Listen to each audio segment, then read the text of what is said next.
स्वाहा। तो बोले भगवती वो स्वाहा कौन है? जो देवताओं का पोषण ग्रहण करने वाली है, जो सबको क्या देने वाली है? अग्नि की पत्नी है तुम स्वाहा।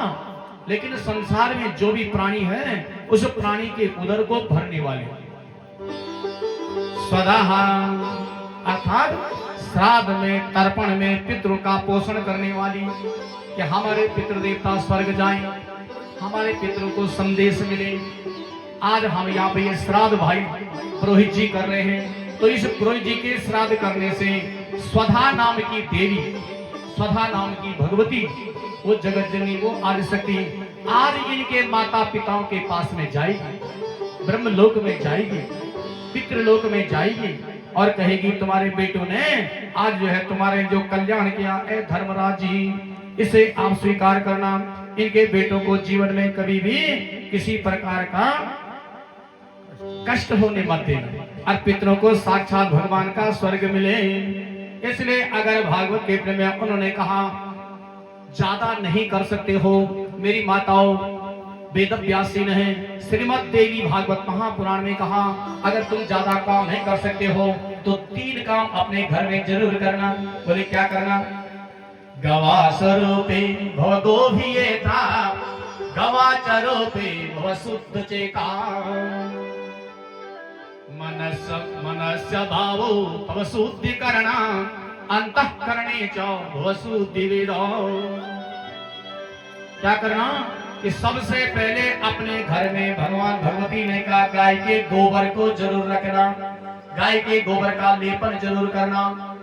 पहले भी कथा में आया था कि करीषणी, गाय के गोबर के अंदर एक झिल्ली होती है, उस झिल्ली का नाम है करीषणी, इसलिए तो गाय के गोबर से लिखते हैं। पहले भी बोला होगा यज्ञ के मंडप में कभी गाय का गोबर, या किसी भी काम में गाय का गोबर, या कोई देवी देवता आते हैं, बन्याथ के देवता आते हैं, देवी दीवारा आती है, तो अपने घर में सब चौक में क्या करते हैं? लेपन करते हैं, गाय के गोबर का लेपन करते हैं, उस मिट्टी का लेपन करते हैं। इसलिए करते हैं कि गाय के गोबर के अंदर की जो झिल्ली होती है, उस झिल्ली पे किसी प्रकार का भूत प्रेत छल छिद्र या बाह्य जो भी बाधाएं हैं वो कोई नहीं आ पाती, उनको भिड़ने की क्षमता उनमें नहीं है।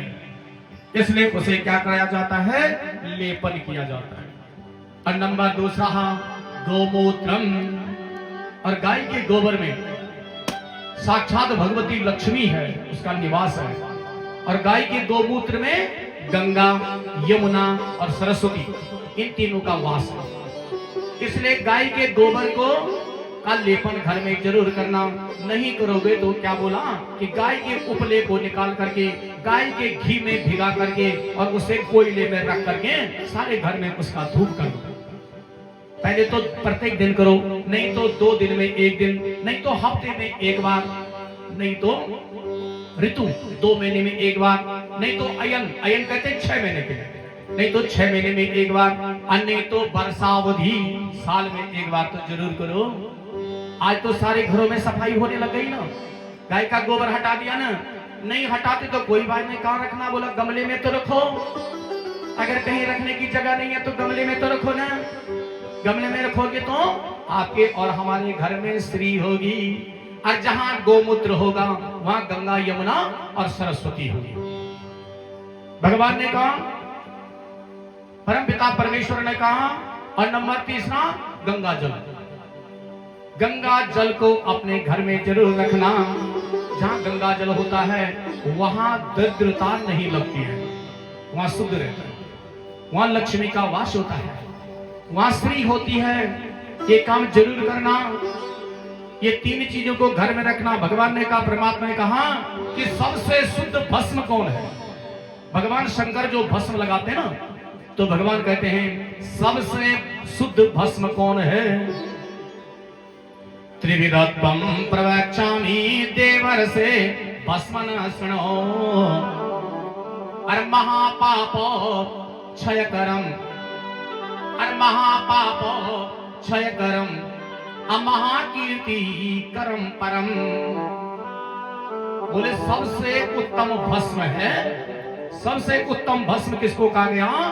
कि जो गाय गोबर देती है वो गोबर धरती में टच नहीं होना चाहिए। पहले भी आपने सुना होगा, कई बार इसकी दवाई भी बनती है कुछ, जिसकी आंखों में बहुत ज्यादा दर्द होता है या जिसके आंखों में सोजन रहता है। भागवत कहते हैं कि आयुर्वेद में भी इसका वर्णन किया गया। लेकिन सबसे शुद्ध भस्म भगवान जो शंकर है, सुरभि नाम की गो जो बैकुंठ में है, उस बैकुंठ में बैठने वाली सुरभि मां के गो को स्वर्ण के पात्र में, रजत के पात्र में, वो पात्र में उस गाय के गोबर को लेती थी। कौन? बोला? पार्वती। गाय का गोबर वो शुद्ध भस्म है। अगर गाय ने गोबर दे दिया लेकिन पृथ्वी में टच ना हो, किसी पत्ते में अटका हो, किसी पत्थर में अटका हो या किसी पेड़ में अटका हो, और उस गोबर को लेकर के उसको जला करके और उसका भस्म बना दिया जाए और भागवत के प्रेम हो, उस भगवती जगत जननी महाजगदम्बा का जो है ह्रीं श्रीं क्लीं बीज मंत्रेण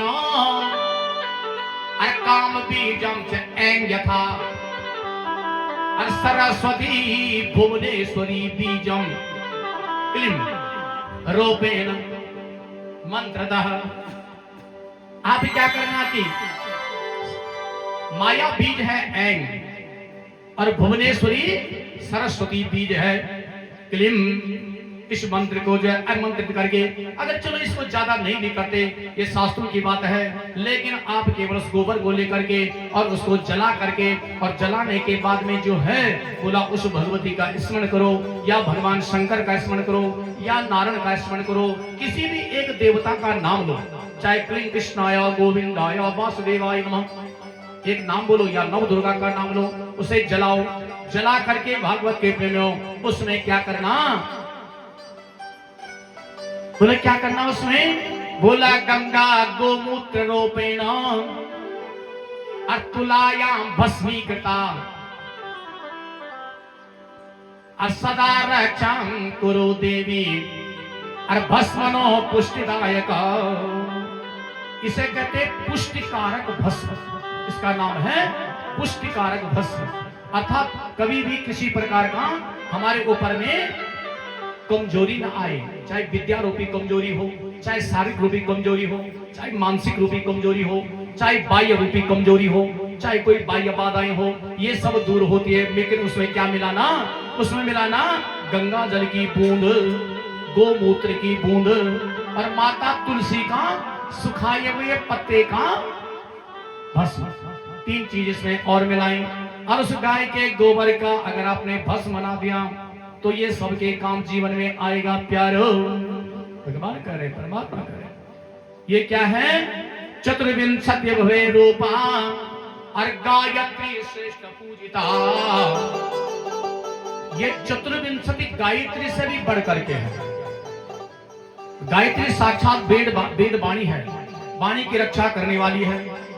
ये जो गायत्री माता है, बोलने की जो रक्षा करती है, गाने की जो रक्षा करती है, चलने की जो रक्षा करती है, सोचने की जो रक्षा करती है, विकसित होने की जो रक्षा करती है, उसे कहते हैं गायत्री। गाना बजाना, चलना उठना बैठना, हंसना खेलना खाना, ये जीवन में जो भी हमारे